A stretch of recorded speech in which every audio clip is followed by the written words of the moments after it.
ஐந்தாவது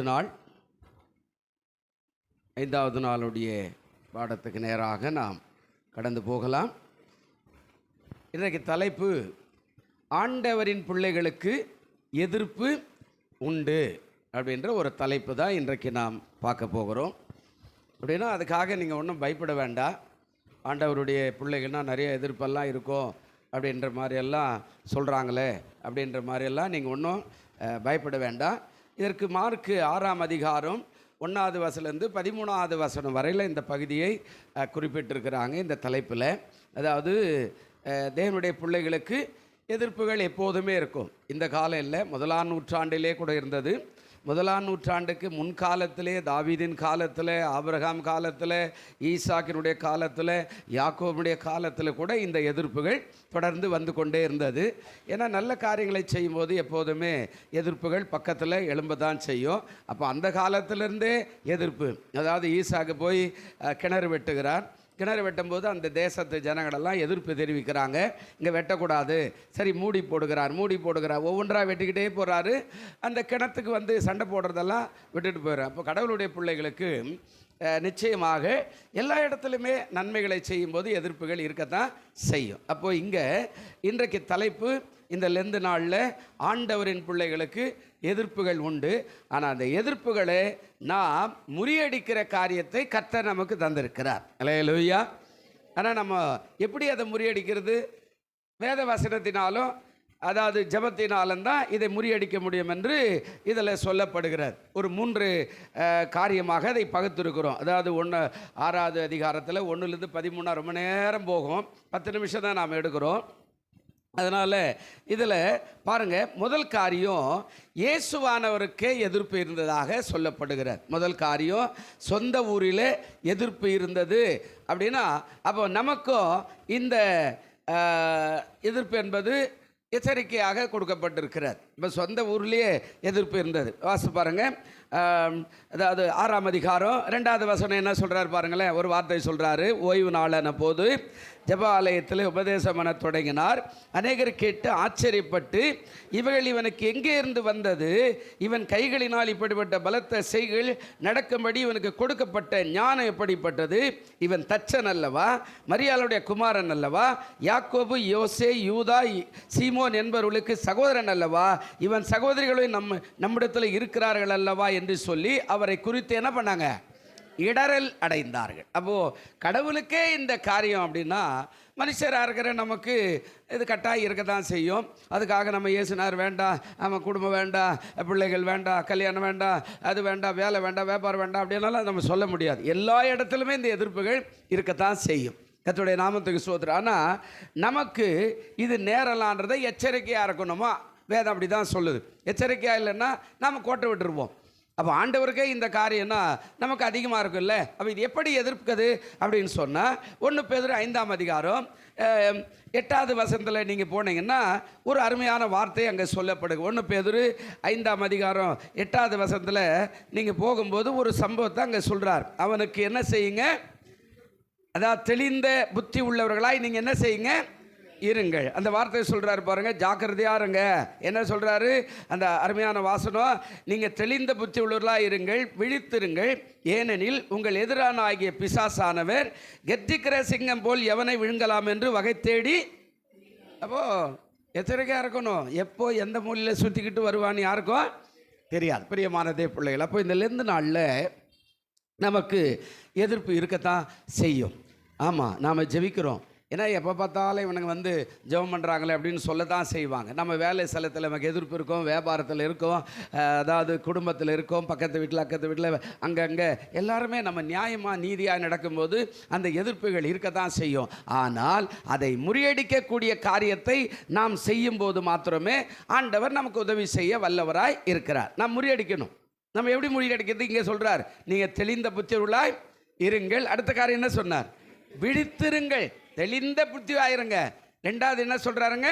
விழிப்பாயிருங்க. விழிப்புனா தூங்காத அப்படியே கண்ணை வச்சுக்கிட்டு அப்படியே முழிச்சுக்கிட்டு அப்படியே பார்த்துக்கிட்டு அப்படியே அது ஒரு நிமிஷம் வந்தோடனே தூங்கிடுவோம். அப்படி அல்ல. விழிப்பா யார்? எதுக்காக? எதுக்காக கூப்பிட்டா, எதுக்காக பேசுகிறான், எதுக்காக ஃபோன் பண்ணுறான், என்ன காரியம், இவர் யார் எதுக்கு தெரியாது, எங்கள் வீட்டை தேடி எதுக்கு வந்தார், என் ஃபோன் நம்பர் எப்படி கிடச்சி, இது மாதிரியெல்லாம் விழிப்பாக இருக்கும்போது அவனை எதிர்க்கலாம். அப்போ இயேசுவுக்கே சொல்கிறார், தச்சனுடைய குமாரன் அல்லவா, கேலி பண்ணுறா, பரியாசம் பண்ணுறா. பாருங்கள், அவருக்கே அந்த காரியம். அதனால தான் சிலுவையில் அவர் சொல்லும்போது சொன்னார், நீங்கள் எனக்காகவோ அழ வேண்டாம், நீங்கள் உங்களுக்காக உங்களுடைய பிள்ளைகளுக்காக என்ன செய்யுங்க, அழுங்க. பாருங்கள், பரலோகத்துக்கு போகிற நேரத்துக்கு கூட, பாடுகள் மத்தியில் கூட, மரணத்துக்கு நேரத்துக்கு கூட நம்ம மேலே அன்பு காட்டுற ஆண்டவர் இயேசு. அல்லேலூயா! எவ்வளோ நல்ல தேவன். நம்மளால் முடியுமா? இல்லைன்னா சில நேரத்தில் நானே சாக போகிறேன்னா உன்னை என்னடா பண்ணுறது அப்படின்னு சொல்லிடுவோம். ஆனால் அவர் மரண தருவாயில் சொல்கிறார், எனக்காக அழாதீங்க, என்ன சிலுவையில் அறைய வேண்டிய தேவனுடைய சித்தம், ஆனால் உங்களுக்காக உங்களுடைய பிள்ளைகளுக்காக நீ என்ன செய்யுங்க, அழுங்க. அப்போது நம்ம உலகத்தில் வாழும்போது எதிர்ப்புன்றதே இல்லாத இருக்காது, நிச்சயமாக இருக்கும், எங்கே போனாலும் இருக்கும். ஒரு உதாரணத்துக்கு சொல்கிறேன். போன வாரம் ஹாஸ்பிட்டலுக்கு ஒரு செக்கப் போயிருந்தேன். அங்கே போன உடனே ஒருத்தர் வேகமாக வந்து, சார் நான் உட்காந்து அந்த இடம் சார். சரி உட்காந்துங்க அப்படின்னா, இன்னொருத்தர் வந்தார், அவர் ஏற்கனவே உட்காந்துட்டு போய் டீ கடைக்கு போய் திரும்பி வரத்துக்குள்ள நீ ஏன் இடம்னு சொல்கிறியா அப்படின்னு. பாருங்கள், அவங்களுக்கு வாக்குவாது. நான் தான் உட்கார வேண்டிய ஆள், ஆனால் எனக்கும் அவருக்கு சம்மந்தமே இல்லை. இன்னொருத்தர் எனக்காக சப்போர்ட் பண்ணி வாக்குவாதம் பண்ணுறார். நான் சொன்னேன், விட்டுருங்க, ஒரு பெரிய ஒரு வயசில் போட்டோம். பாருங்கள், எல்லாமே எல்லா இடத்துலையுமே இது இருக்கும், ஆனால் நாம் தான் விழிப்பாய் இருக்கணும். ரெண்டாவது, இதில் இன்னொரு காரியம் சொல்கிறார். அதாவது சொந்த ஊரில் எதிர்ப்பு, ரெண்டாவது சொந்த குடும்பத்தில் எதிர்ப்பு வருது. அந்த வசனம் அழகாக சொல்கிறாருல்ல, அங்கே அவர் பிரசங்கம் பண்ணும்போது முதலாவது சொல்கிறாரு, அவர் அவ்விடம் விட்டு புறப்பட்டு தான் வளர்ந்த ஊருக்கு வந்தார், அவருடைய சீஷரும் அவரோடு கூட வந்தார்கள், ஓய்வு நாள போது ஜெப ஆலயத்தில் உபதேசம் பண்ண தொடங்கினார். இப்போது முதல்ல அதாவது ஊரில், ரெண்டாவது வீட்டில் வருது. என்ன 4வது வசனம் சொல்கிறார், இயேசு அவர்களை நோக்கி, தீர்க்கதரிசி ஒருவன் தன் ஊரிலும் தன் நிலத்திலும் தன் வீட்டிலும் என்று வேறெங்கும் கனவீன மடையான் அப்படின்னு சொல்லிட்டு ஒதுக்கிட்டார். நல்லா கவனிங்க. இப்போ முதல்ல ஊரில், ரெண்டாவது சொந்த வீட்லேயே அது இருக்கலாம். அப்போ என்ன சொல்கிறா, நம்முடைய உறவின் மத்தியில் கூட நமக்கு எதிர்ப்புகள் இருக்கும். நம்ம போய் ஏசு நல்லவருங்க, நான் ஜெபம் பண்ணுறேன், வடா உருப்படாதவனே அப்படின்னு சொல்கிற ஆள் நிறைய பேர் நம்மளுக்கு கேள்வி பண்ணுறாங்களா இல்லையா? கட்டாயம் கேள்வி பண்ணுறாங்க. அப்படி தான் இவன்ட்டார் பெருசாக ஜெபம் பண்ணி ஆகிடுமா, அது முடிஞ்சிடுமா, இது முடிஞ்சிடுமா அப்படின்னு கேள்வி பண்ணுற ஆட்கள் நமக்கு குடும்பத்திலே கூட உறவு முறையில் கூட நிறைய பேர் இருப்பாங்க. அப்போ ஆண்டவர் சொல்கிறாரு, முதல்ல ஊரில், ரெண்டாவது குடும்பத்தில் இந்த காரியத்தை நாம் எப்படி எதிர்கொள்ளணும் அப்படின்னா, வசனத்தின் அடிப்படையில் தான் நம்ம என்ன செய்யணும், எதிர்கொள்ளணும். எந்த வசனம் பாருங்கள், மீகா எழுதின புஸ்தகம் 7ஆம் அதிகாரம் பழைய ஏற்பாட்டில் இருக்குதா பாருங்களேன். மீகா எங்கே இருக்குது பாருங்கள். மீகா எழுதின தீர்க்க தரிசன புஸ்தகம், அதில் ஒரு வார்த்தை இப்படி சொல்கிறார். மீகா 7ஆம் அதிகாரம் 6வது ஒரு வசனம் அழகாக சொல்கிறாரு. என்ன சொல்கிறாரு அப்படின்னா, இந்த இங்கே ஒரு வார்த்தை, இது நல்ல தெளிவாக போட்டிருக்கிறார். 7வது வசனம் என்ன சொல்கிறார், 6வது வசனம், மகன் தகப்பனை கனவீனப்படுத்துகிறான், மகள் தன் தாய்க்கு விரோதமாகவும் மருமகள் தன் மாமிக்கு விரோதமாக எழும்புகிறார்கள், மனுஷனுடைய சத்துருக்கள் யார் இருக்கிறான்? நம்ம எங்கேயோ ஊரெல்லாம் அவனை மேய்ச்சிடலாம், இவனை எதிர்கொள்ளலாம், அவனை சண்டை போட்டுடலாம். ஆனால் பாருங்கள், ரெண்டாவது நம்ம வீட்டுக்குள்ளே தான் ஆண்டவர் படைக்கும் போதே, ஆதாம் ஏவாளுக்கு உருவாக்கும் போதே சொல்லிட்டு போயிட்டார். என்னன்னு, அவன் திருமணமாகி தன் தகப்பனை தாயை விட்டு அவன் மனைவியோடு என்ன செய்வான், இசைந்திருப்பார்கள், அவர்கள் இருவரும் ஒரு மனமாக இருப்பாங்க. அதுக்கப்புறம் சொல்லிட்டு போகும்போது, அவனுடைய சத்துருக்கள் உன் வீட்டார் தானே, அதை தான் இங்கே பேசுகிறார். அப்போது முதலாவது அவருக்கு ஊரில், ரெண்டாவது அவர் வீட்டில். அப்போ நமக்கும் இது நடைமுறை இருக்கும். அப்போ வசனத்தை தான் நம்ம எடுத்துக்கணும். எப்படி, அவர் ஏற்கனவே சொல்லிக்கிறாருப்பா, அவர் என்ன பண்ணிக்கிறாரு, ஏற்கனவே சொல்லியிருக்கிறாருப்பா. அதுக்கப்புறம் என்ன இருக்குது, டாக்டர்கிட்ட போனால் செக் பண்ணிட்டு சொல்லுவார், எச்சரிக்காருங்க, நிறையா தண்ணி குடிங்க, ஆமாம் நிறையா நல்ல ஃபுட்டு சாப்பிடுங்க, நேரத்துக்கு சாப்பிடுங்க, கரெக்டாக இருங்க, வாக்கிங் போங்க அப்படின்னு. இப்போ நம்ம மறுபடியும் ஏதாவது உடம்பு சரியில்லை அங்கே போனோன்னா நமக்கு உடனே வருகிற எண்ணம் என்ன, ஏற்கனவே டாக்டர் சொன்னார் வாக்கிங் பண்ணி. இப்போ போனால் அவர் என்ன கேட்பார், வாக்கிங் போனீங்களா கேட்பாரா இல்லையா? அப்போது ஆண்டவர் ஏற்கனவே, மனுஷனுக்கு சத்துரு யாருன்னா முதல்ல வீட்டார், அதுக்கப்புறம் தான் ஊரார். பாருங்க, அவர் ஊராரும் அவருக்கு எதிர்ப்பு, வீட்டாரும் அவர் எதிர்ப்பு. ஆனால் வசனத்தின் அடிப்படையில் தான் ஆண்டவர் அதை மேற்கொண்டார். பிரியமானவர்களே, இப்போ நம்ம வசனத்தை சரியாக வாசித்து ஜெபித்து ஆயத்தமாக இருந்தால் இது லகுவான காரியம்தான், அப்புறப்படுத்தலாம் இந்த நாளில். அதனால தான் இதெல்லாம் தியானிக்கிறோம். கடைசியாக 3வது காரியம் என்ன சொல்கிறாரு, நாம் அதாவது இந்த வேறு பிரிக்கப்பட்டவர்கள் என்பதை நாம் அறிந்து கொள்ளணும். இந்த எதிர்ப்பு உலகத்தில் இருக்கும். நாம் வேறு பிரிக்கப்பட்டவர்கள் என்பதை அறிந்து கொள்ளணும். எதுவானாலும் நான் நிலைத்திருக்கும் போது தான் நிச்சயமாக ஆசீர்வாதமான காரியம் நடக்கும். வேறு பிரிக்கப்பட்டோம், ஒரு சின்ன தலைவலி அப்படியே சோர்ந்து போப்பா அப்படின்னா நாம் வேறுக்கு பிரிக்கப்பட்டவர்கள் அல்ல. வீட்டில் சண்டை, அது சர்ச்சை பக்கம் அட போப்பா, வீட்டில் சண்டை, சர்ச்சில் போய் என்ன பண்ணுவோம் அப்படியெல்லாம் சொல்லக்கூடாது. நாம் பிரித்து எடுக்கப்பட்டவர்கள் அப்படின்றத அந்த மார்க்கு 6 என்ன சொல்கிறார் பாருங்கள். இப்போது மார்க்கு 6ஆம் அதிகாரத்தில் வரும்போது அந்த வார்த்தையை சொல்கிறாரு. என்ன சொல்கிறாரு?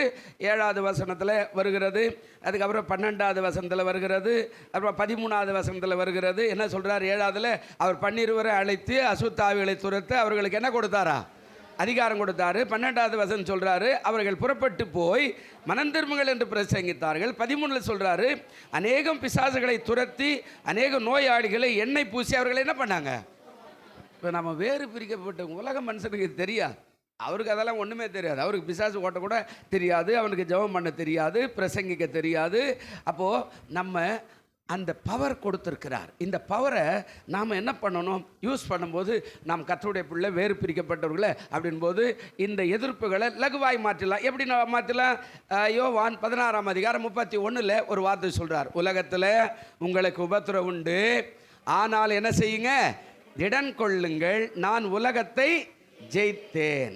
அழகா சொன்னாரா? என்ன சொன்னார்? உலகத்தில் எல்லா மனுஷருக்கும் என்ன இருக்குது? டாக்டர் ஊசி போட வேண்டிய நிலைமை இருக்குது இல்லையா? ஆமாம், சில பெரிய டாக்டர்லாம் அவருக்கு உடம்பு சரியில்லை, இன்னொரு டாக்டர் வந்து அவருக்கு வைத்தியம் பார்ப்பார். இல்லை அதே இடத்துல அட்மிஷன் பண்ணி வைத்தியம், இல்லை நர்ஸுக்கு உடம்பு சரியில்லாம் அதே இன்னொரு ஹாஸ்பிட்டலில் போய் படுக்க வச்சு அந்த அம்மாவுக்கு ஊசி போடுற இன்னொரு நர்ஸ் வந்து என்ன செய்வாங்க பாருங்கள். எல்லாமே உலகத்தில் இருக்க தான் செய்யுது. அதுதான் இங்கே சொல்கிறார், நாம் வேறு பிரிக்கப்பட்டவர்கள் என்பதை நாம் மறந்துடக்கூடாது. அதில் தான் ஆண்டவர் சொன்னார். அவர் என்ன பேசினார் அவிடம் விட்டு அவர் போயிட்டார், அடுத்த கிராமத்துக்கு போயிட்டார். நாம் யார் அப்படின்றத அவர் காட்டுறாரு, சீசர்களை சொல்கிறாரு. இப்போ நாமளும் எதுவானாலும் நாம் ஆண்டவருக்குள்ளே நிலைத்திருக்கும் போது தான் இந்த எதிர்ப்புகளை முறியடித்து வெற்றி படிகளில் நாம் ஏற முடியும். அல்லேலூயா. நாம் நிலைக்கல அப்படின்னா வெற்றி படியெல்லாம் என்ன செய்ய முடியாது. சொல்லுவாங்களே போராடு. ஆமாம், கஜினி முகமது எத்தனை தரம் படை எடுத்தாரா? 17 முறை. யாரோ ஒரு அம்மா சொன்னாங்க. யாருங்க? வெரி குட் டீச்சர் அம்மா, கரெக்டாக சொல்லிட்டாங்க. எத்தனை முறைங்க? 17 முறை கஜினி முகமது படையெடுத்தாரா. அப்போது வெற்றி வந்துடுதா இல்லை? இப்படி இந்த புராணத்தில் போய் பார்த்து இருக்குது. அதனால தான் இயேசு சொன்னார், நீ விசுவாசத்தோடு போராடினால் நிச்சயம் வெற்றி உனக்கு தான். அல்லேலூயா. அப்போது தேவனுடைய பிள்ளைகளுக்கு எல்லா இடத்துலையும் எதிர்ப்பு இருக்க தான் செய்யும். நீங்கள் நினைக்கிற மாதிரி அங்கேருந்து கோயிலில் வந்துட்டா கோயிலில் அதெல்லாம் ஒன்றும் இல்லை. இங்கே கூட நிறைய எதிர்ப்பு இருக்குது. காலையில் ஆனால் நிறைய பிரச்சனை சந்திக்கிறோம். நம்ம பக்கத்து கடைக்கார பிரச்சனை, அந்த கடைக்கார பிரச்சனை, ஆட்டோக்கார பிரச்சனை, வண்டிக்கார பிரச்சனை, எதை கேட்டாலும் சண்டைக்கு வர பிரச்சனை. இதெல்லாம் இங்கேயும் இருக்குது, வீட்லேயும் இருக்குது, ஊர்லேயும் இருக்குது, எங்கே போனாலும் இருக்குது. வேலையில் இருக்குது, வியாபாரத்தில் இருக்குது, தொழில் இருக்குது, எங்கன்னா வெளியூர் போனால் அங்கே இருக்குது, சுற்றுலா போனால் அங்கே இருக்குது, மருத்துவமனைக்கு போனால் அங்கே இருக்குது, ஏதோ சினிமா தேட்டருக்கு போகிறான் அவனுக்கும் அங்கே இருக்குது, எல்லாருக்குமே இருக்குது. ஆனால் தேவனுடைய பிள்ளைகள் வேறு பிரிக்கப்பட்டவர்கள் என்பதை நாம் மறந்துவிடக்கூடாது. இயேசுவை பின்பற்றுவோம். நிச்சயமாக இந்த லெந்து நாட்கள் நமக்கு நிறைய ஆசீர்வாதமான அனுபவத்தை கொடுக்கும். கண்களை மூடுவோம். நல்ல பிதாவே, இந்த மாலை பொழுது காய் உமக்கு நன்றி. இந்த மாலை பொழுதில் வந்த எல்லா பிள்ளைகளையும் ஆசீர்வதிக்கிறோம். இந்த அருமையான ஆண்டவரே லெந்து நாட்களில் இன்றைக்கு 5வது பகுதியை நாங்கள் பார்க்கிறோம். ஆண்டவரே, தேவனுடைய பிள்ளைகளுக்கு எதிர்ப்பு உலகத்தில் இருக்குது. ஆண்டவரே, அவைகளை நாங்கள் எப்படி முறியடிக்க வேண்டும் என்பதை நீங்கள் இன்றைக்கு வெளிப்படுத்தினபடினால் உம்மை சோத்திரம். வந்த பிள்ளைகளை எல்லாரையும் ஆசீர்வதியும், கிருபை கூடையரும் இயேசு கிறிஸ்துவின் நாமத்தில் ஆசீர்வதித்து அனுப்புகிறேன்.